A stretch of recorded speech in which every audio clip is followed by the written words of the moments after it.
As nossas manifestações são equivalentes àquelas interferências dos espíritos desencarnados.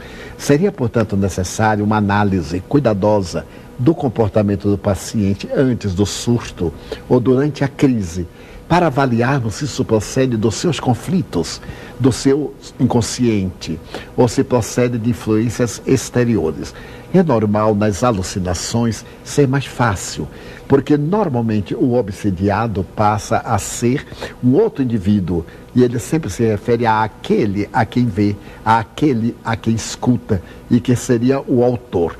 Mas no caso, por exemplo, do surto depressivo, o indivíduo tem muita dificuldade de encontrar a causa essencial, ser fisiológica, ser psicológica, ser traumática da infância.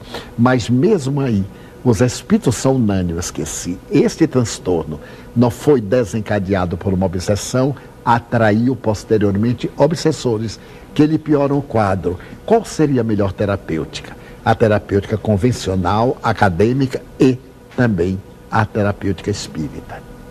Divaldo, uma pessoa que gera um conflito em sua personalidade,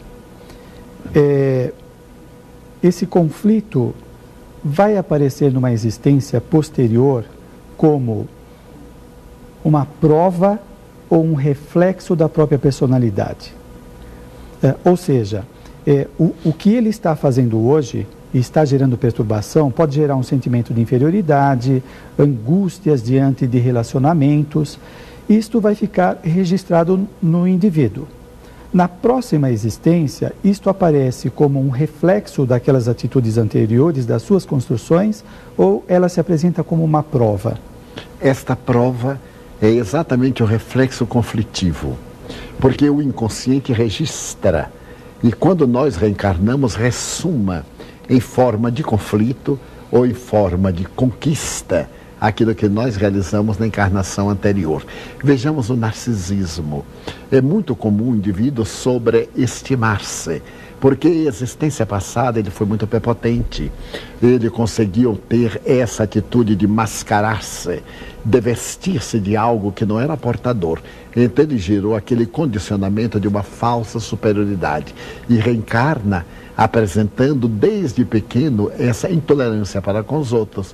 Esses preconceitos vãos que não se justificam porque estão dentro dele, ele está fazendo catarse, só que de uma forma negativa, perniciosa. Se nós procurarmos levá-lo à consciência daqueles acontecimentos, e aqui vale a pena uma terapia regressiva a existências passadas, para encontrar o motivo desencadeador do conflito, nós o liberamos deste narcisismo, como daquele complexo de inferioridade, como da culpa ou de outro conflito qualquer.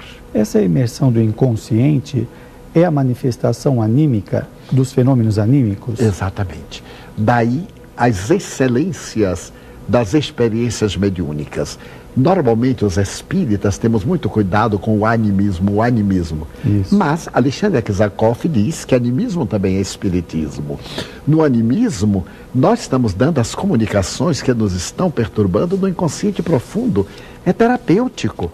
Somos espíritos encarnados. Para que sejamos veículos de espíritos desencarnados, é necessário que nos despojemos de todos esses arquivos para uma boa filtragem. Então é natural que nas primeiras comunicações sejam sempre do nosso inconsciente, libertando-se dos clichês e das perturbações, para depois abrir o campo à influência daqueles que virão transmitir as suas informações. Eu sempre uso uma imagem um pouco tosca, de uma letra U, como se fosse uma retorta ou um cânulo formando a letra U. O superconsciente, o consciente, subconsciente e a inconsciência. Durante as nossas existências pretéritas, nós vamos acumulando no inconsciente profundo. Quando chegamos à outra encarnação, nós estamos com o inconsciente ali arquivado. Chegam ideias novas. Essas ideias novas virão até ali e serão coadas para chegar à consciência. Chegam tumultuadas. Como se eu deixar este vasilhame ao tempo, a fuligem, a poeira acumula. Se eu colocar água límpida, ela entra límpida, mas sai suja. Se eu continuar a colocar água límpida, ela consegue assear e a próxima saída será transparente. Daí, em todo o fenômeno mediúnico, existem tintas do animismo. Daí, a mesma entidade, por dois médios diferentes, irá apresentar o conteúdo igual, mas a formulação diferenciada, por causa dos arquivos. Então, nós não devemos ter preconceito contra o animismo. Também não deveríamos estimulá-lo, mas trabalhar para que o indivíduo faça essa catarse dos seus conflitos.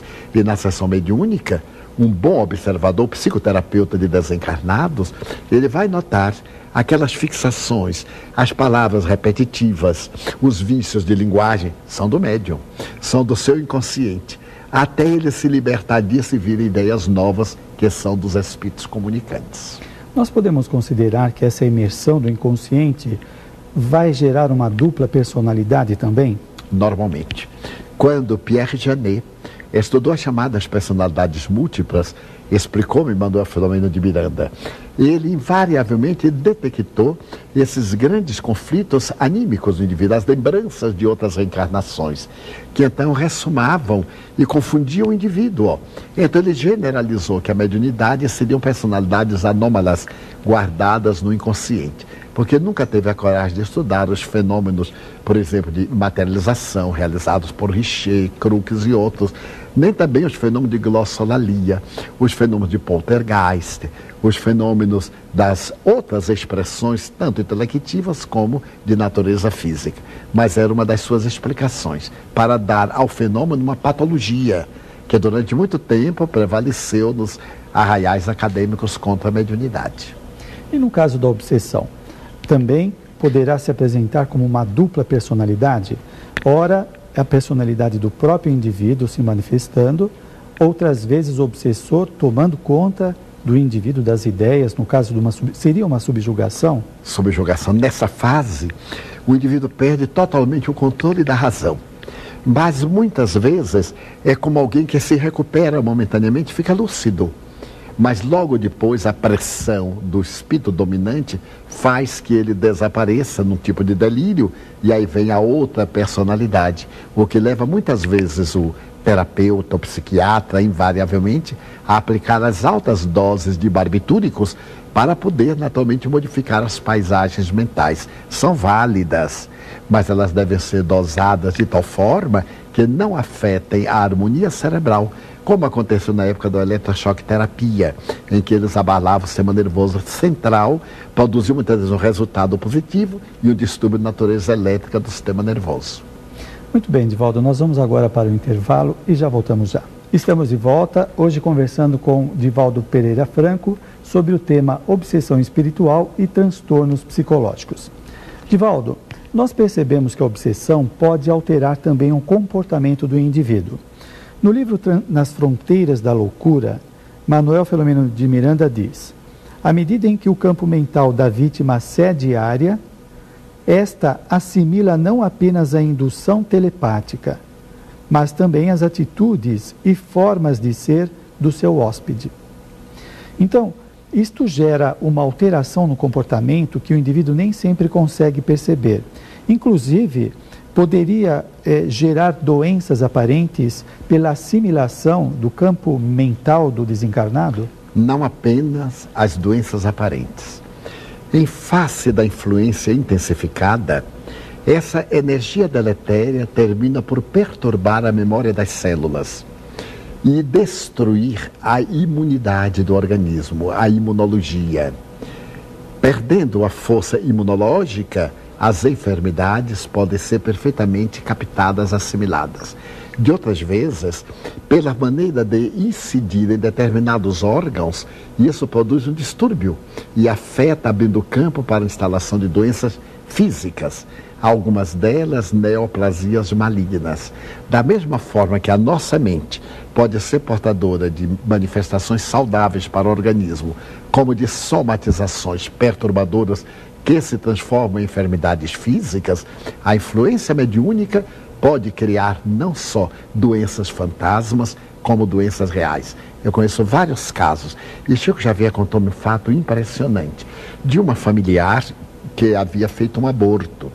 E o espírito não se desligou da casa uterina.